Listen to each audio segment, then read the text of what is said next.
Donc je reprends sur la méthode de la contraction, on en était à la partie de l'étape préparatoire au petit 3. Donc pour repérer ce qu'on peut supprimer, généralement il s'agit dans le texte des moments où on a des listes, des exemples et des anecdotes.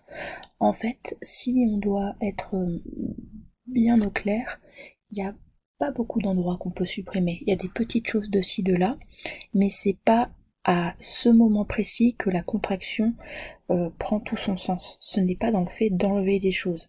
Ce sera dans l'étape du premier brouillon que vous allez vous rendre compte que vous pouvez enlever beaucoup de mots. Ce n'est pas en supprimant qu'on enlève des mots, c'est en reformulant. Mais ça, on y reviendra plus tard. Donc, à l'intérieur de votre texte, vous pouvez repérer de la manière que vous voulez, soit en mettant entre crochets, soit en mettant une note dans la marge, vous faites bien comme vous voulez. Vous regardez les endroits qui sont supprimables, souvent ce sont les exemples, ce sont les moments où l'auteur fait des listes, ou alors où il y a des anecdotes. Donc les anecdotes, c'est des récits personnels. Donc vous avez dans ce texte-là des indications de moments où on pourrait supprimer peut-être de manière plus efficace. Donc déjà dans ce premier grand paragraphe, donc dans les deux premiers paragraphes même, vous avez à l'intérieur ici, si on regarde, je ne crois pas trop passer de leçons amusantes qui sont comme la suite des jeux, la cloche ou le sifflet marque la fin des jeux, le retour à un ordre plus sévère, etc. L'exemple de la cloche ou le sifflet marque la fin des jeux. Cette partie-là, est-ce qu'on a besoin de savoir qu'on sonne la cloche ou que l'on donne un coup de sifflet pour la fin d'un jeu? Ça, moi personnellement, je mettrais entre crochets. Vous allez faire ça. C'est pas non plus... comment dire? Vous n'allez pas non plus essayer, il vaut mieux sélectionner moins de choses, mais être sûr qu'on peut les enlever. Voilà. Donc, une fois que vous avez fait ce passage-là, donc l'étape 3, vous allez essayer de repérer les idées principales. Clairement, l'étape 3 et l'étape 4, elles peuvent un peu être faites en même temps. Vous suivez votre instinct, vous êtes tous bien assez intelligents pour savoir ce qui vous paraît le plus logique. L'idée, c'est de ne pas oublier de faire l'un et l'autre. Donc l'étape 4, c'est repérer les idées principales. Ce qui est important à comprendre, c'est que moi, quand je vais corriger votre texte de contraction de texte, je vais me dire, est-ce que j'arrive à retrouver le mouvement du texte? C'est quoi le mouvement du texte? Le mouvement du texte, c'est basé à la fois sur la construction du texte. Donc la construction du texte, c'est le fait que le texte, vous pouvez le voir, il est composé en paragraphes. Voilà. Ces paragraphes, je suis censée pouvoir les retrouver grosso modo. Ok. Donc, l'autre chose qui fait le mouvement du texte, c'est le fait que Alain, dans ce texte, il commence par une première idée. Donc, la première idée serait de dire, par exemple, l'idée de présenter le fait qu'il est contre les jeux. Ensuite, il va dire que dans cette partie-là, il présente le fait que lire des livres de premier niveau, de niveau supérieur, c'est une meilleure chose que de lire des livres trop faciles. Donc le fait qu'on peut apprendre, on va avoir un plus haut plaisir si on prend un niveau de lecture un peu plus difficile. Ensuite, il va dire, etc. Bref, moi, quand je vais lire votre contraction, je dois retrouver l'ordre de ces idées. Je ne dois pas en avoir qui sont oubliées, je ne dois pas en avoir qui sont mélangées. Donc ça, c'est important. On suit la construction du texte, on suit l'idée principale et on suit le fait que ces idées évoluent les unes après les autres. Donc pour les repérer, c'est facile. Déjà, on respecte bien les paragraphes. Ensuite, on peut souligner les idées principales. Et quand on les reprendra, on essaie de comprendre comment elles sont liées les unes aux autres. Voilà, c'est ça le mouvement du texte. Après, pour le premier brouillon. Ce premier brouillon, c'est important. Vraiment, je vous l'ai dit dans la première vidéo, vous ne devez surtout pas oublier ce premier brouillon. Je vous laisse lire ce que j'attends de vous. Donc, la priorité de ce premier brouillon, c'est de reformuler. Pour cela, il faut se concentrer sur l'idée et veiller à ne pas recopier des mots du texte de base. Donc ça veut dire que quand vous avez le texte d'Alain sous les yeux, vous prenez ce premier paragraphe et sur votre brouillon, vous allez vous marquer « Ok pour moi, qu'est-ce que ça veut dire ?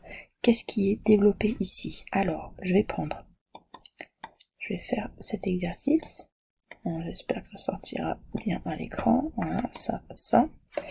Donc, hop, je vais le réduire un tout petit peu. J'espère que ça restera lisible. Et là, je vais faire la même chose. Et puis, je vais faire mon paragraphe. Alors, on va essayer. Je suis désolée, mais comme je fais des vidéos un peu en un seul coup, voilà, j'essaye de faire au mieux. Donc, quand on lit ce premier paragraphe, vous êtes sur votre brouillon. Vous allez vous dire, ok, je respecte l'ordre des idées. Moi, si j'étais vous, je partirais à me dire, dans ce premier paragraphe, je vais essayer de reformuler un maximum. Donc, je ne crois pas trop à ces leçons amusantes qui sont comme la suite des jeux. Donc, je regarde le jeu. Donc, je ne pense pas qu'apprendre par le jeu, donc ces leçons amusantes, en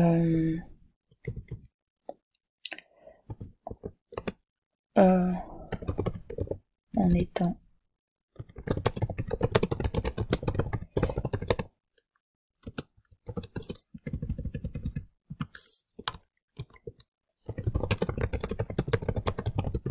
voilà.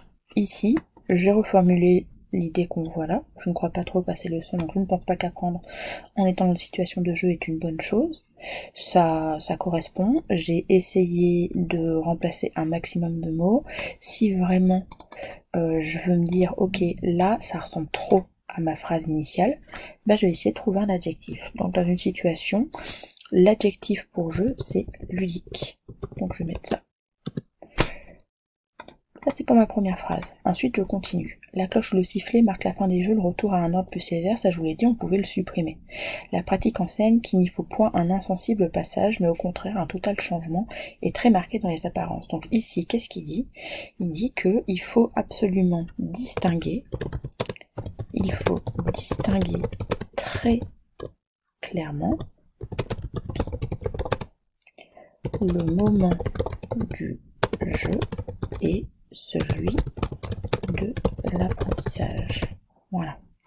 Donc, pour que ce soit lisible, je vais revenir comme ça. Hop.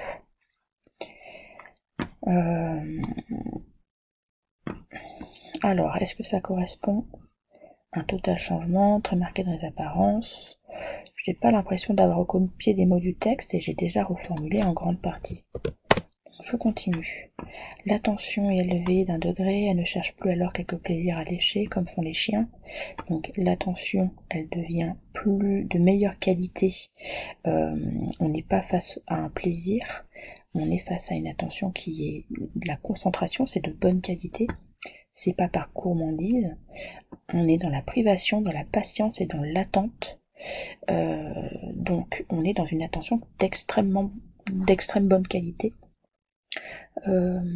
Est-ce que vraiment on peut essayer de se dire comment on va donc pour l'instant j'arrive pas à trouver un mot de reprise, mais je vais dire une attention de qualité est faite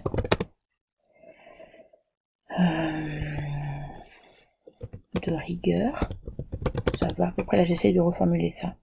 Privation, patience, parce que l'exemple du chien, est-ce que ça m'intéresse? Non, je vais l'enlever. Donc je me dis, ok, une attention de qualité, elle est faite de privation, patience, attente, donc de rigueur. Ou alors, si je veux essayer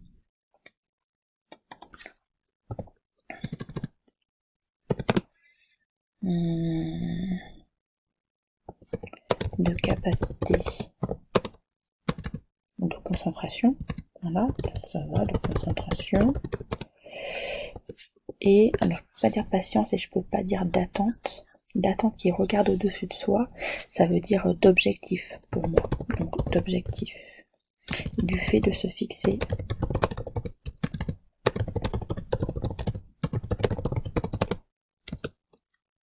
voilà. Pour l'instant, on est d'accord que la dernière partie, là, se fixer un objectif, c'est plus long que l'attente, la privation, la patience. Mais au moins mon idée, elle est plus claire. Donc là, je sais que j'ai reformulé tout le premier paragraphe poursuivre la construction du texte, je retourne à la ligne dans mon brouillon et je commence le deuxième. Voilà, j'espère que là, avec cet exemple concret de premier brouillon, vous avez quelque chose de plus clair sur la manière où vous pouvez vous y prendre pour faire votre premier brouillon. Votre premier brouillon, c'est vraiment éclaircir les idées du texte et commencer à supprimer des choses. Là, j'ai enlevé des mots, mais bien sûr que je suis pas non plus au maximum de la contraction de ce texte. Donc ensuite, si on reprend la méthode, je vous dis, on ne se préoccupe pas du nombre de mots, peu importe si le texte est long, il faut qu'il respecte les idées et l'ordre du texte. On ne doit pas en enlever, mais il faut les reformuler. Donc on n'enlève pas les idées, on enlève quoi? Uniquement, je vous rappelle, les listes, les exemples et les anecdotes. Donc, deuxième brouillon. Cette fois-ci, on va avoir notre texte d'Alain sous les yeux, notre premier brouillon, et on va reprendre ce premier brouillon en essayant de contracter un maximum l'idée. Essayons de le faire sur le texte que j'ai fait sous vos yeux. Donc, je vais prendre ça et je vais essayer. Donc, allons-y. Je vais prendre cette première phrase. Donc, ici, je vais la reformuler. Je vais mettre en italique pour que ce soit plus clair. Peut-être que pour gagner des mots, je peux déjà enlever la négation et tourner la phrase par une affirmation. Donc, je pense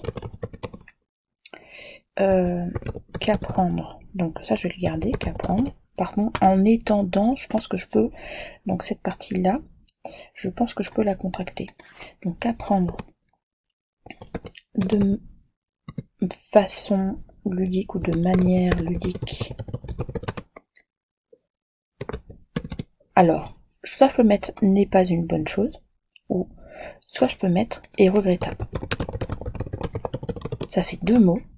Donc ici, on regarde, j'avais combien de mots? 1, 2, 3, 4, 5, 6, 7, 8, 9, 10, 11, 12, 13, 14, 15, 16. J'avais 16 mots. Ici, j'en ai combien? 1, 2, 3, 4, 5, 6, 7, 8, 9. Voilà, déjà, ici, on est resté sur l'idée de base, on a enlevé des mots, on a réussi à passer de 16 à 9. Et même si on doit reprendre, on a réussi à passer de 1, 2, 3, 4, 5, 6, 7, 8, 9, 10, 11, 12, 13, 14, 15, 16. De 16 mots à 16 mots encore, pour finalement en avoir 9. Voilà, ça, cette partie-là, elle a été nécessaire. Même si elle faisait le même nombre de mots, elle rendait le propos plus clair. Donc je compte sur vous. Ici on pourrait continuer, mais je vais pas le faire. Vous avez un exemple de contraction dans votre palette. Mais si vous devez essayer de bien comprendre là par exemple, à la fin, quand j'aurai fait tout mon second brouillon, donc le second brouillon là, je recompterai régulièrement les mots et j'essaierai de voir ce que je peux contracter encore, donc pour réussir à atteindre, c'est ce que je vous marque dans le deuxième brouillon, pour réussir à atteindre le compte final. Je vous rappelle, vous l'avez marqué sur votre brouillon, c'est dans la consigne. Donc dans le deuxième brouillon, on a à la fois le brouillon qu'on a fait le premier sous les yeux, à la fois le texte. Je vous invite juste à faire attention de bien remplacer tous les mots du texte de base. C'est la dernière vérification qu'il faudra avoir. Donc, on ne doit pas retrouver, par exemple, dans le texte d'Alain, quand vous avez marqué insensible passage, si jamais je retrouve insensible passage dans votre texte final, c'est que vous n'avez pas reformulé. Après, je suis d'accord pour dire qu'il y a des mots qui sont plus difficiles à reformuler que d'autres. Il y en a certains qu'on ne peut pas reformuler. Bien sûr que tous les noms propres, la Chartreuse de Parme, Montaigne, ici, on ne peut pas les reformuler. Mais le plus souvent, c'est possible, voire quasiment tout le temps. Hein.